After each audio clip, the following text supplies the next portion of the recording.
Telugu Desam party, Bharatiya Janata party, Janasena కూటమి అధికారంలోకి వస్తూ ఉంది. తర్వాత భారీ మెజార్టీ దిశగా వెళ్ళిపోతూ ఉంది.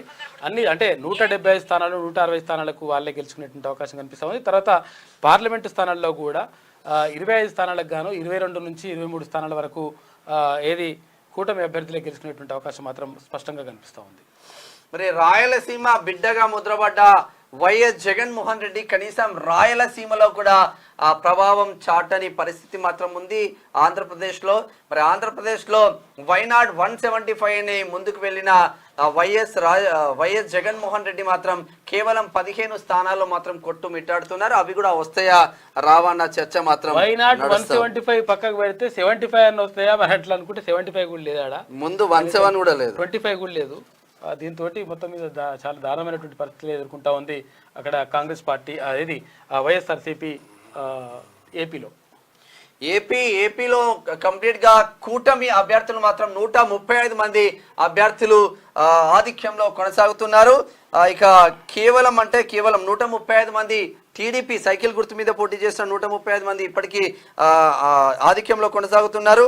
ఇటు గాజు గ్లాసు జనసేన పార్టీ 20 మంది ఆధిక్యంలో కొనసాగుతున్నారు. బీజేపీ నుంచి 7 కూడా ఆధిక్యంలో కొనసాగుతున్నారు. మరి కేవలం 13కు పడిపోయిన పరిస్థితి చూస్తా ఉన్నాం. వైఎస్ఆర్సీపీ కేవలం 13కు పడిపోయింది.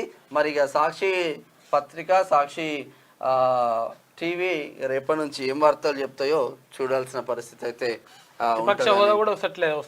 పవన్ కళ్యాణ్ జోరు మీద ఉండడం చెప్పుకోవచ్చు.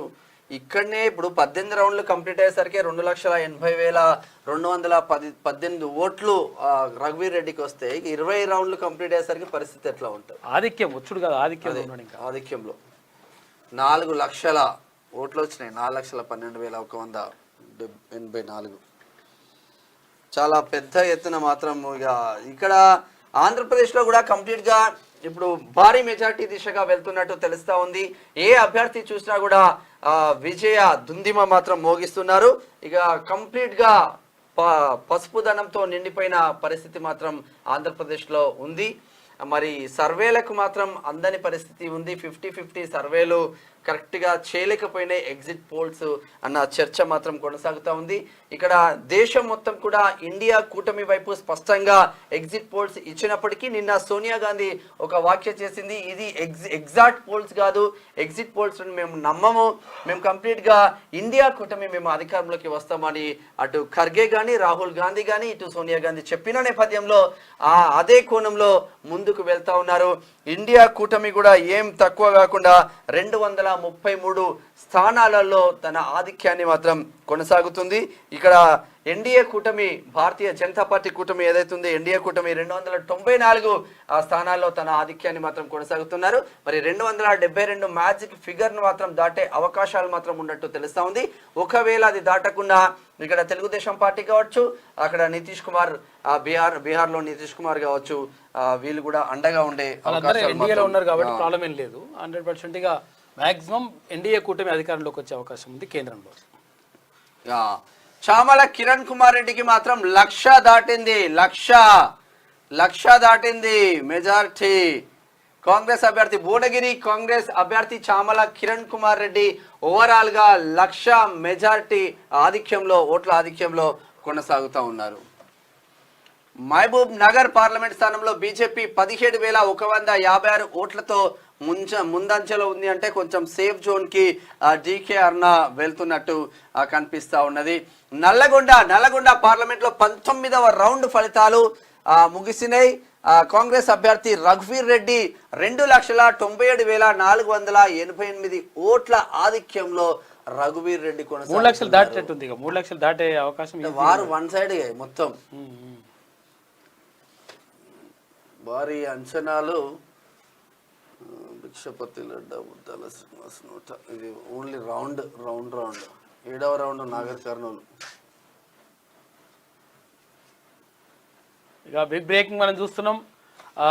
28,744 ఓట్లతో నాగర్ కర్నూలు పార్లమెంట్ అభ్యర్థి మల్లు రవి ముందంజలో ఉన్నాడు.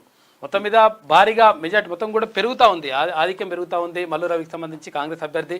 అయితే ఇక్కడ కనీసం మరి గెలుస్తారని చెప్పేసి అనుకుంటే కనీసం సెకండ్ ప్లేస్ కూడా రాలేకపోయిండు ఆర్ఎస్ ప్రవీణ్ కుమార్ అనేటువంటి ఆ విషయం కనిపిస్తా ఉంది. ఇక్కడ చర్చ మాత్రం జరిగింది కంప్లీట్ గా నాగర్ కర్నూలు పార్లమెంట్ విషయానికి వస్తే ఎస్సీ రిజర్వ్ లో ఇక్కడ కాంగ్రెస్ వర్సెస్ బీజేపీ గానే చర్చ జరిగింది. ఎక్కడ కూడా బీఆర్ఎస్ లేదు.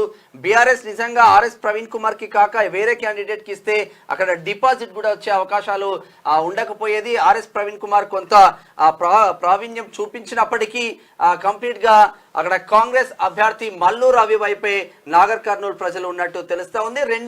రెండో స్థానంలో బీజేపీ అభ్యర్థి పోతుగంటి భరత్ ప్రసాద్ ఉన్నట్టు. ఇప్పటి వరకు నాగర్ కర్నూలులో 2,29,197 ఓట్లు మల్లు రవి కాంగ్రెస్ అభ్యర్థికి వస్తే 2,04,453 ఓట్లు బీజేపీ అభ్యర్థి భరత్ ప్రసాద్ పోతుగంటికి వచ్చింది. ఆర్ఎస్ ప్రవీణ్ కుమార్ కి 1,63,000 ఇక్కడ 2 లక్షలు ఉంటే ఇక్కడ లక్షలలో పడిపోయింది. 1,63,758 ఓట్లు మాత్రం ఆర్ఎస్ ప్రవీణ్ కుమార్ కి వచ్చింది. 28,744 ఓట్ల ఆధిక్యంలో కాంగ్రెస్ అభ్యర్థి నాగర్ కర్నూలు, కాంగ్రెస్ అభ్యర్థి మల్లు రవి ఆధిక్యంలో కొనసాగుతుంది. నాగర్ కర్నూలు కూడా కాంగ్రెస్ వైపు వెళ్ళబోతుంది.